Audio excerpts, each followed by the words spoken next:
नमस्कार बच्चों, स्वागत है आप सभी का Shri Shyam group of education के यूट्यूब चैनल पर। अपने प्लस वन की फिजिक्स पढ़ रहे हैं और इसके अंदर अपने वैसे तो चैप्टर 3 जो है सरल रेखा में गति, सरल रेखा में गति ये कंप्लीट हो चुका है। इसके लास्ट जो टॉपिक है अपेक्षिक गति की बात अपने कर रहे थे, ठीक है। और इसके अलावा अपने एक टॉपिक आपको छोटा सा मैं और बता देता हूँ जो आपको पता होना ज़रूरी है अगर आप लोग सरल रेखा में गति पढ़ रहे हो, ठीक है।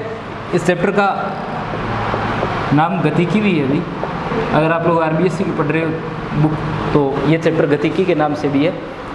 तो अपेक्षिक गति के बारे में आपको कुछ बातें बता रहा था, ठीक है। देखना आप लोग इसे अपेक्षिक गति के बारे में, जैसे बाकी सारी बातें तो आपने कर ली थी, लास्ट में मैं आपको कुछ सापेक्ष गति के बारे में बता रहा था, तो आपको इनके बारे में पता होना ज़रूरी है। ध्यान से देखना आप लोग इसे। जैसे आपके पास में कोई एक निकाय है और निकाय में दो कण है, एक कण ए है और एक कण क्या है, बी है, ठीक है। और दोनों कण जो है वो एक्स एक्स की दिशा में क्या कर रहे हैं, दोनों कण एक्स अक्ष की दिशा में गति कर रहे हैं और इनके वेग जो है वो वी ए और वी बी है। तो एक्स एक्स दिशा में गति कर रहे हैं और इनके वेग है वी ए और वी बी। इस वेग से ये क्या कर रहे हैं, दोनों कण गति कर रहे हैं, ठीक है। तो अगर अपने क्या किया जाए, अगर अपने लिखा जाए कि ए के सापेक्ष बी की स्थिति, क्या लिखा जाए, ए के सापेक्ष बी की स्थिति, ए के सापेक्ष बी की स्थिति, तो स्थिति सदिश इनका एक्स ए और एक्स बी मान लेते हैं। और अगर अपने लिखा जाए ए के सापेक्ष बी की स्थिति तो इसे लिखा जाएगा B A, X B A, X B minus का एक्स ए। क्या लिखा जाएगा, ए के सापेक्ष बी की स्थिति X B A equal X B minus X A. और दूसरा क्या बोला जाए, बी का ए के सापेक्ष वेग, बी का ए के सापेक्ष वेग, बी का ए के सापेक्ष वेग, इसे लिखा जाएगा वी बी ए से। और किसके equal, V B minus V A से, किससे, V B minus V A से, यानी बी का ए के सापेक्ष वेग तो V B A V B minus V A, ठीक है। इसे आपको ऐसे लिखना है, लास्ट वीडियो में देख लेना मैंने कैसे लिखा है, ठीक है। परंतु वहाँ जो भी लिखा है आपको ये लिखना है, ठीक है। इसमें मैं आपको बता देता हूँ, जैसे इसे लिखने का तरीका क्या है, मैंने यहाँ लिखा है ए के सापेक्ष बी की स्थिति, ए के सापेक्ष बी की स्थिति, आप लोग इसे कुछ ऐसे पढ़ना, ये लिखा हुआ है एक्स बी ए, जो बाद में है उसे आप लोग के सापेक्ष पढ़ना और बी को आप लोग का पढ़ना, ठीक है। तो यहाँ आप लोग देख सकते हो ए के सापेक्ष तो बाद में जो लिखा है उसके सापेक्ष, और किसकी स्थिति, बी की स्थिति। इसी तरीके से ये क्या लिखा हुआ है, बी ए, तो ए के सापेक्ष और किसका वेग, बी का वेग, ए के सापेक्ष बी का वेग। देखिए आप लोग यहाँ से ए के सापेक्ष बी का वेग, इसे ये भी लिख सकते थे, क्या लिख सकते थे, ए के सापेक्ष बी का वेग, ठीक है। ये दोनों एक ही बातें हैं। ए के सापेक्ष तो जिसके सापेक्ष है उसे लिखा गया है बाद में, ठीक है, और जिसका ज्ञात कर रहे हैं उसे लिखा गया है पहले। अब देखना, अगर आप लोग ऐसा लिखते हो, यानी हिंदी में आप लोग लैंग्वेज बना देते हो और आप लोग क्या लिख देते हो कि ए के सापेक्ष बी की स्थिति एक्स है, ए के सापेक्ष बी का वेग जो है वी बी ए है, तब आपको करना क्या होगा, तब आपको इसे ऐसे लिखना होगा एक्स बी माइनस एक्स ए, जो पहले आता है उसमें से बाद वाला आप लोगों को घटाना होगा, ठीक है। यहाँ भी क्या होगा, वी बी माइनस का वी ए, जैसे यहाँ लिखा है वी बी माइनस का वी ए, जो पहले लिखा गया है उसमें से बाद वाली टर्म जो आपको घटा देनी है। आई बात समझ में। अब देखिए, ऐसा कोई रूल नहीं है कि आप लोग इसे ऐसे ही पढ़ो, आप लोग आप लोगों की मर्जी थी, आप लोग इसे के सापेक्ष और इसे पढ़ सकते थे, फिर ये टर्म क्या हो जाती, अब इसमें बदल जाती। परंतु आप ये बात याद रखो, बिल्कुल ऐसे के ऐसे, ठीक है। किसी एक प्रकार से तो अपने लिखना पड़ेगा, और आपकी जो लाइनें बनती है जो हिंदी में आप लोग लिखते हो वो सही भी बननी चाहिए। इसलिए आप लोग क्या करोगे, इस तरीके से याद रखना कि जो पहले लिखा गया है उसका तो स्थिति या वेग है, और जो बाद में लिखा गया है उसके सापेक्ष है। और जो अंतर लिखो तो पहले वाले में से बाद वाला क्या कर दोगे, आप लोग घटा दोगे, एक्स बी माइनस का एक्स ए, यहाँ V B minus V A. आई बात समझ में? तो ये अपने पास में क्या है, इसे याद रखने का तरीका है। बाकी ऐसे आप लोग सीधा लिख सकते हो, ठीक है। तो अपने जो लिखा है ए के सापेक्ष बी का वेग, तो V B minus V A, और ए के सापेक्ष बी की स्थिति X B A X B minus X A, ऐसा अपने को इसमें लिख देना है, ठीक है। अब देखिए कुछ बातें और मैं आपको बता रहा था। एक आपको बहुत सारे न्यूमेरिकल मिलेंगे जिसके अंदर आपको बोला जाएगा कण द्वारा nवें सेकंड में तय की गई दूरी के बारे में। यानी आपको क्या बोला जाएगा, किसी विशेष सेकंड में वस्तु द्वारा तय विस्थापन। आपको क्या बोला जाएगा, किसी विशेष सेकंड में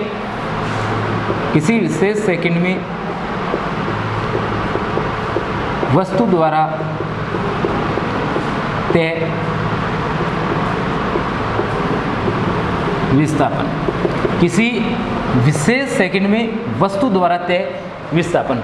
आपको बोला जाएगा कि कण के द्वारा 5वें सेकंड में तय किए गए विस्थापन का मान ज्ञात कीजिए, ठीक है। या आपको बोला जाएगा 10वें सेकंड में तय किए गए विस्थापन का मान आप लोग ज्ञात कीजिए। जैसे अब तक आपको क्या बोला जाता था, अब तक आपको बोला जाता था कि कोई वस्तु 5 सेकंड में गति करती है तो वस्तु द्वारा 5 सेकंड में तय की गई दूरी का मान, वस्तु द्वारा 5 सेकंड में तय गति का मान, ये विस्थापन का मान, तो आप लोग लिखते थे s बराबर U T plus half A T square, या आप लोग वो दूसरा फॉर्मूला वी स्क्वायर बराबर you square plus 2a s, वहाँ से आप लोग क्या कर सकते थे, विस्थापन ज्ञात कर सकते थे, क्योंकि ये था 5 सेकंड में 10 सेकंड में।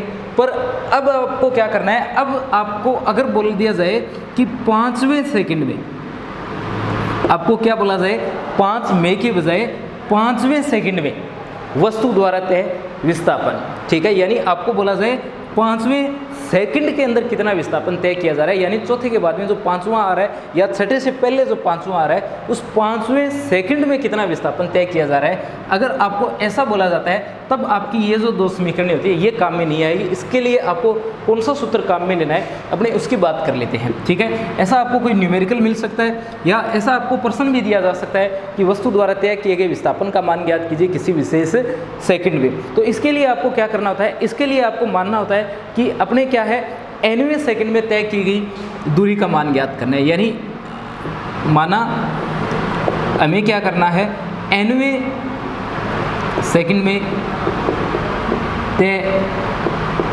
दूरी का मान क्या करना है, अपने को ज्ञात करना है। अपने मान लिया कि अपने को क्या है, nवें सेकंड में वस्तु द्वारा तय की गई दूरी या विस्थापन का मान क्या करना है, ज्ञात करना है। तो सबसे पहले आप लोग क्या बोलोगे, आप बोलोगे n सेकंड में वस्तु द्वारा, n सेकंड में वस्तु द्वारा तय दूरी, n सेकंड में वस्तु द्वारा तय दूरी। तो ये आएगा s बराबर यू टी प्लस हाफ ए, देखना यहाँ आएगा यू एन, s बराबर यू एन, मैं कुछ ऐसे लिख रहा हूँ इसे भी, s बराबर U N plus half A N square, ठीक है।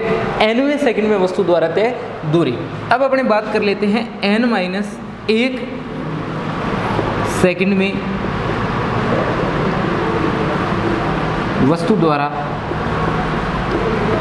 तय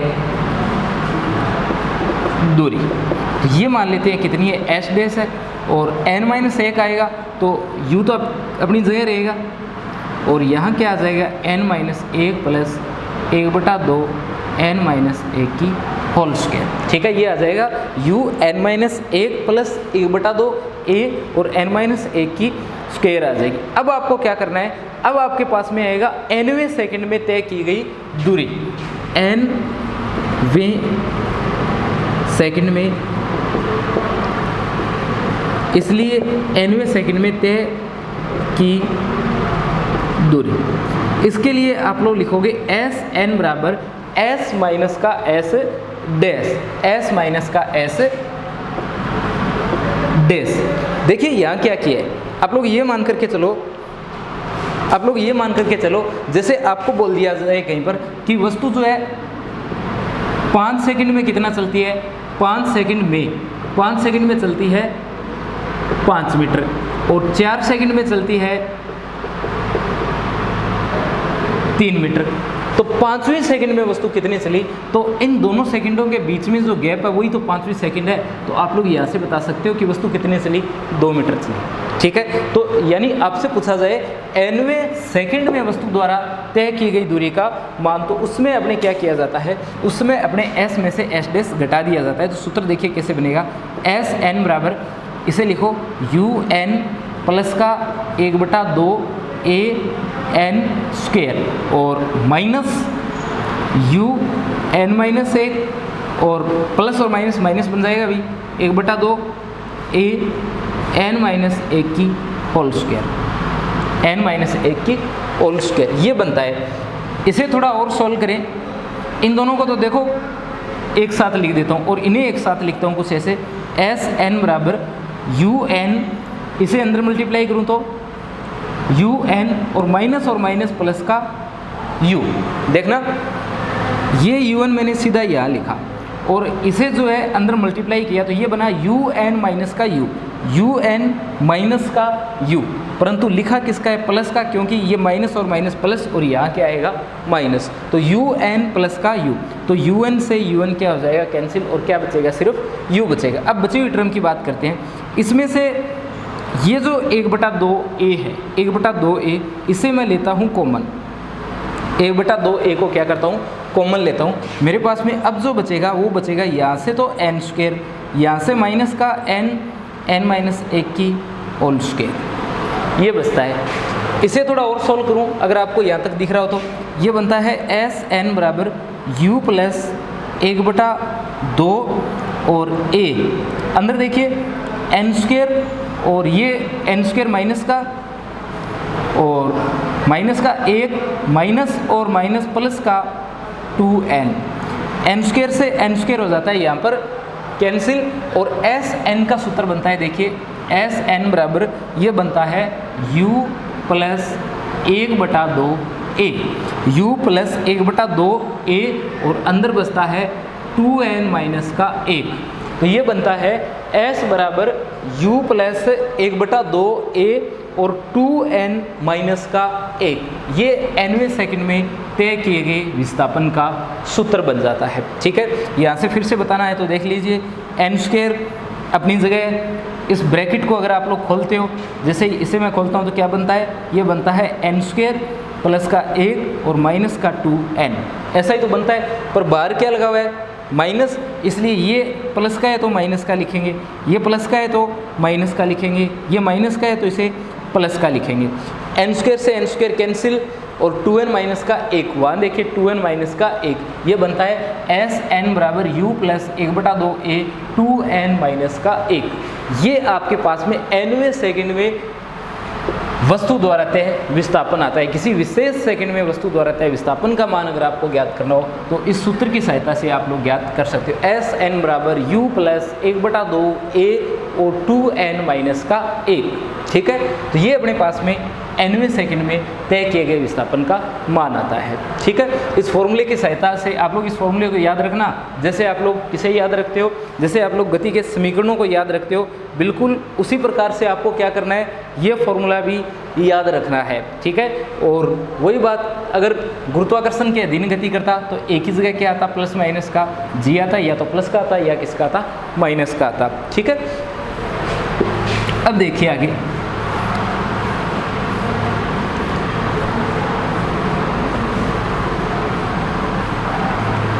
अब यहाँ से एक नया टॉपिक शुरू कर रहे हैं अपने,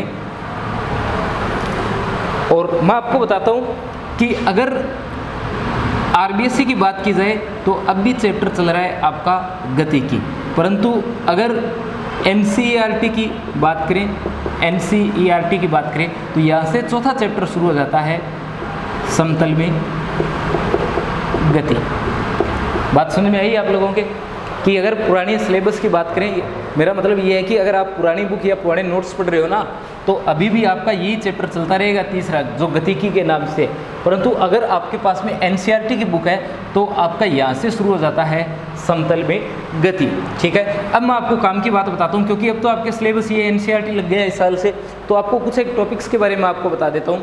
एक तो इसकी बात करते हैं अपने समतल में गति की। तो गतिकी में तो आपका ये सीधा जो द्विविमीय गति है, त्रिविमीय गति है, वहाँ से ये शुरू हो जाता है। परंतु अगर एनसीईआरटी की बुक आप लोग पढ़ रहे हो तब आपको क्या करना है मैं आपको बता देता हूँ। तो अपना जो सिलेबस है एनसीईआरटी का उसकी बात करते हैं। अपने पहुँच गए चौथे चैप्टर में। चैप्टर जो है वो है समतल में गति। देखिए चैप्टर की जो शुरुआत होती है वो कुछ एक टॉपिक्स के साथ में होती है जो अपने पहले पढ़ चुके हैं। देखिए कौन कौन से टॉपिक हैं जो आप लोगों ने दूसरे चैप्टर जो मैंने आपको करवाया था प्रारंभिक गणितीय संकल्पनाएं, उसके अंदर अपने वो टॉपिक पढ़े थे। कौन कौन से जो आपको इस चैप्टर में पढ़ने हैं वो है अदिश राशि, वो है सदिश राशि, अदिश राशियाँ, सदिश राशियाँ और सदिश जो है इन सदिशों के प्रकार, इसके अलावा सदिशों का संयोजन, इसके अलावा सदिशों का वियोजन। ठीक है, ये कुछ एक जो टॉपिक है आपको जो मैंने आपको कौन से चैप्टर में करवाए हैं, दूसरे चैप्टर में करवाए हैं। चैप्टर का नाम बता देता हूँ, प्रारंभिक गणितीय संकल्पनाएं। मैंने आपको पहले भी बताया कि जो गणित की सारी बातें हैं जो गणित से जुड़ी है वो सारी बातें मैंने इस चैप्टर में आपको एक साथ करवा दी है, ताकि 11वीं के बाद में जब भी आप उन नोट्स को पढ़ो, 11वीं में पढ़ोगे तो लगातार आप पढ़ोगे, परंतु 11वीं के बाद में क्योंकि नोट्स की ज़रूरत आपको हमेशा पड़ती रहेगी, ये बेसिक फिजिक्स है जो आपको पढ़नी पड़ेगी। तो जैसे ही आपको किसी टॉपिक की ज़रूरत पड़े तो जो मैथ का टॉपिक है वो आपको सीधा इस चैप्टर के अंदर मिल जाएगा, प्रारंभिक गणितीय संकल्पना के नाम से जो है। अब देखिए मैं आपको कुछ एक बातें बताता हूँ। एक दो बातें ये भी है कि ये पहले क्यों करवा दिया मैंने अदिश और सदिश राशियाँ। तो आप लोगों को पता है कि आप लोगों को मैंने कुछ टॉपिक बताए, जैसे मैंने आपको पढ़ाया है दूरी, मैंने आपको बताया है विस्थापन, इसके साथ साथ मैंने आपको बताया है चाल, मैंने आपको बताया है वेग। ठीक है, और इनमें फ़र्क क्या है? इनमें फ़र्क यही है, एक अदिश है और दूसरी जो है क्या है, सदिश है। जैसे दूरी चाल अदिश है, विस्थापन वेग सदिश है। तो अपने पूरा चैप्टर पढ़ा है इसके बारे में। तो इसके अलावा अपने बहुत सारी जगह वेक्टर वगैरह लगाए हैं, सदिश राशियों की बात की है, सदिशों के संयोजन का अपने जिक्र किया है बहुत सारी जगह।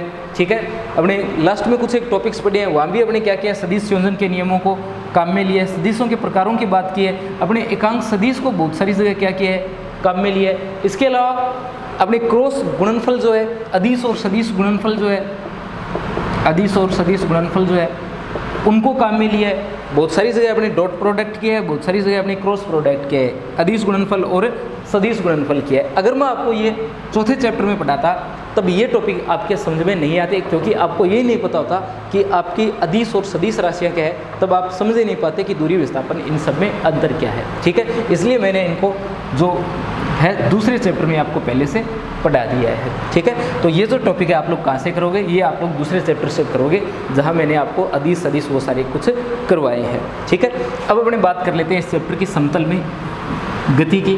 तो अपने इसमें जो टॉपिक है वो देखिए कहाँ से शुरू होगा। ये शुरू होता है द्विविमीय एवं त्रिविमीय गति से। ठीक है, किससे शुरू होता है, द्विविमीय और त्रिविमीय गति से शुरू होता है। द्विविमीय और त्रिविमीय गति से शुरू होता है। ठीक है, जो आपका चौथा चैप्टर है वो क्या है, द्विविमीय एवं त्रिविमीय जो टॉपिक है अपने यहाँ से शुरू होता है। आप लोगों को इसके अंदर एक बात का जरूर ध्यान रखना है कि आपने जब बात की थी सरल रेखा में गति की, किसकी बात की थी आपने बात की थी सरल रेखा में गति की। तो सरल रेखा में गति कब होती है? सरल रेखा में गति तब होती है जब अपना कण जो है वो किस में गति कर रहा है? एक विमा में गति कर रहा है। ठीक है, कहने का मतलब ये है कि आपको क्वेश्चन में ज़रूरी नहीं है कि वो ये दे कि कण जो है वो एक सरल रेखा में गति कर रहा है। आपको ये भी मिल सकता है कण जो है वो क्या कर रहा है? एक विमा में गति कर रहा है। तो वो कौन सी गति है? सरल रेखीय गति है। अब बात कर लेते हैं समतल में गति की। समतल में गति की, तो समतल में गति का मतलब हो गया अगर 2 या 3 निर्देशांकों में क्या हो रहा हो? परिवर्तन हो रहा हो। 2 या 3 निर्देशांकों में परिवर्तन हो रहा हो तो वो सारी गतियाँ आपने किस में पढ़ लेते हैं? समतल में गति जो है उसमें पढ़ लेते हैं। हालांकि त्रिविमीय जो गति है ना उसके लिए अपने बात आकाश की करते हैं। आकाश में जो गति होती है उसे क्या करते हैं? अपने समतल में ये आकाश में जो गति होती है उसे त्रिविमीय गति में पढ़ते हैं, परंतु समतल में गति जो है इसमें द्विविमीय जो है उसकी बात अपने करते हैं। आपके टॉपिक जो दिए गए हैं वो दोनों प्रकार के टॉपिक जो है समतल में गति के दिए गए हैं। ठीक है, तो इन बातों को आप लोग जरूर ध्यान में रखोगे कि समतल में गति कब होती है? जो द्विविमीय अपने गति करते हैं तो किस में गति होती है? समतल में गति होती है। ठीक है, अब देखो अगर अपने एक निर्देशांक में परिवर्तन हो रहा है तो किस प्रकार की गति है? एक विमीय गति है। और अगर 2 निर्देशांकों में परिवर्तन हो रहा है तो किस प्रकार की गति है? द्विविमीय गति है।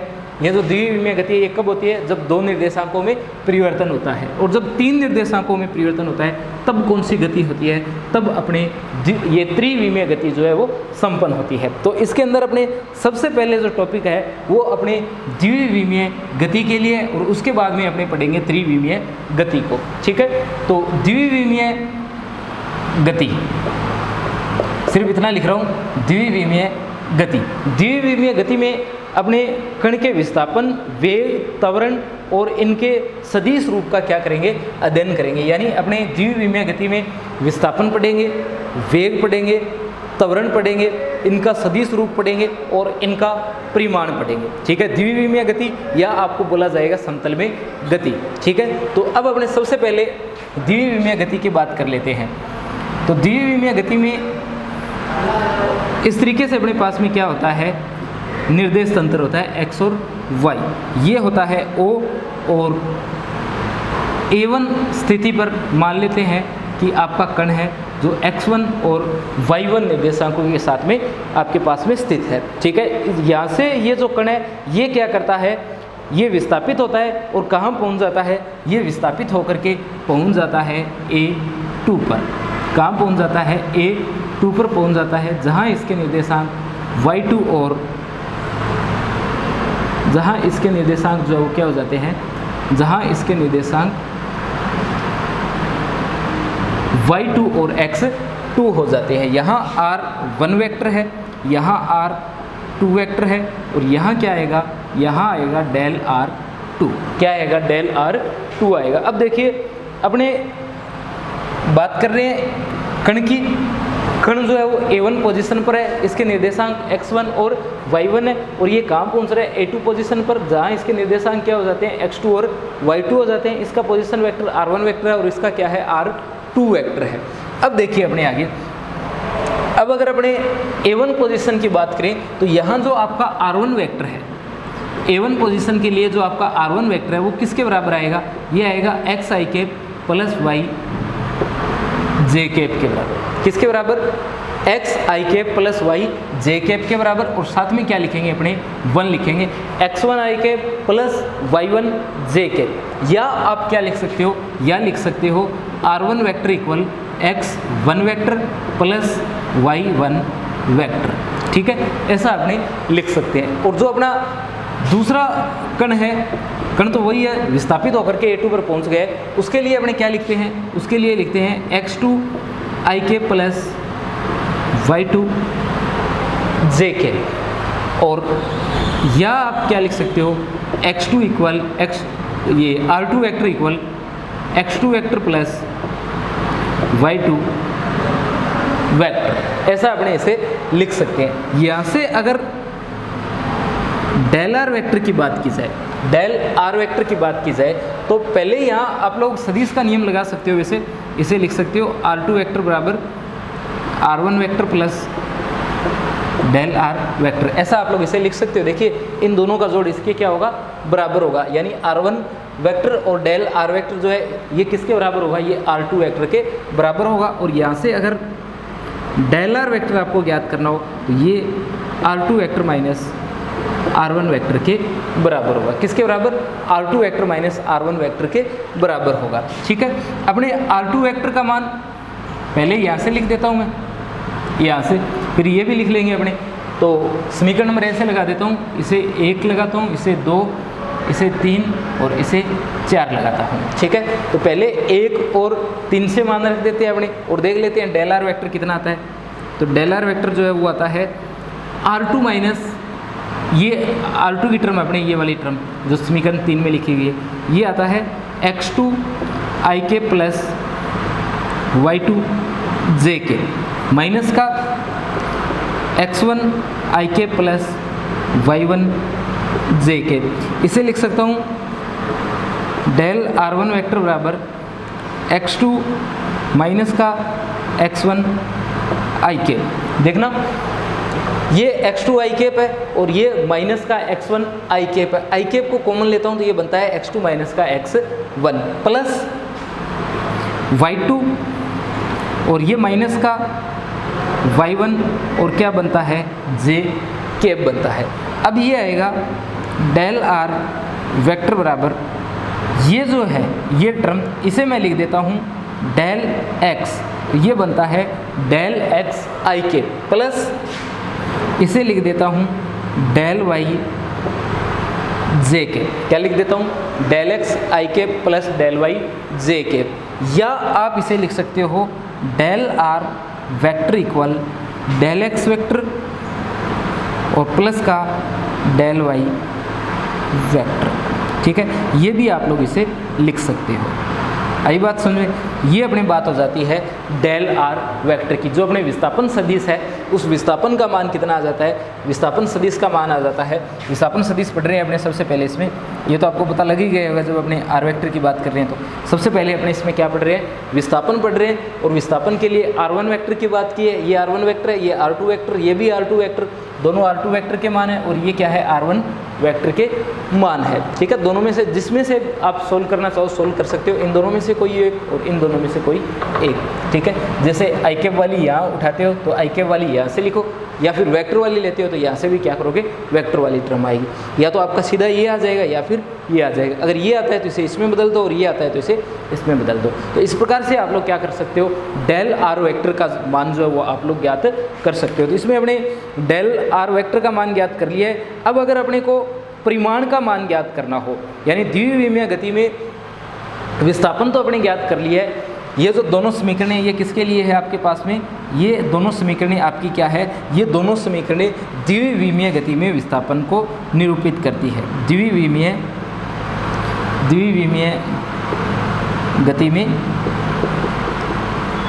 विस्थापन को निरूपित करती है। ये जो दोनों समीकरणें लिखी गई है, ये समीकरण और नीचे वाली समीकरण, दोनों समीकरणें द्विविमीय गति में किसको निरूपित कर रही है? विस्थापन को निरूपित कर रही है। और अगर आपको इसका परिमाण लिखना हो, क्या लिखना हो? परिमाण लिखना हो। विस्थापन का क्या लिखना हो? अगर आपको परिमाण लिखना हो तो जो अपने सदिश वाले टॉपिक पढ़ चुके हैं उनके अंदर अपने इनका परिमाण लिखें तो क्या लिखोगे? डेल आर इक्वल आप लोग लिखोगे del X square plus del Y की स्क्वायर और इसका अंडर। ये यहाँ क्या आ जाता है? ये इसका परिमाण आ जाता है, डेल आर आ जाता है, जो किसके बराबर है? जो अपने del X square plus del Y की स्क्वायर के बराबर है। ठीक है, डेल आर का मान, विस्थापन का जो परिमाण है वो ये आता है। अब ये तो आपको पता ही है कि आप इसे डेल आर वेक्टर या इसका मोड और या क्या लिख सकते हो? डेल आर लिख सकते हो। ठीक है, ये मैं आपको पहले ही बता चुका हूँ कि सदिश को निरूपित करते हैं तो अपने ये वेक्टर और मोड लगा करके निरूपित कर सकते हैं, या सीधा आप लोग क्या कर सकते हो? डेल आर इसे लिख सकते हो। एक बात मैं आपको यहाँ से बता देता हूँ कि जो सदिश गुणनफल है और जो अदिश गुणनफल है, दोनों टॉपिक आपको बुक में मिले या ना मिले, मैंने आपको करवाए हैं और आपको ज़रूर करने हैं। ठीक है, सदिश गुणनफल और अदिश गुणनफल, उन दोनों टॉपिक्स को आपको अनिवार्य रूप से पढ़ना है, क्योंकि अगर आप वो दोनों टॉपिक नहीं पढ़ते हो तो आने वाले समय में आपके लिए काफ़ी ज़्यादा परेशानियाँ खड़ी हो जाएगी जब आपको इनका मल्टीप्लाई करना पड़ेगा सदिश और अदिश राशियों का। तो उन दोनों टॉपिक्स को और उनकी प्रॉपर्टी जो है उन सबको भी आपको क्या करना है? ढंग से ज़रूर पढ़ना है। आई बात समझ में? तो ये अपने टॉपिक है द्विविमीय गति। इसके अंदर आज अपने विस्थापन पढ़ा है और विस्थापन का परिमाण पढ़ा है। बचे हुए टॉपिक अपने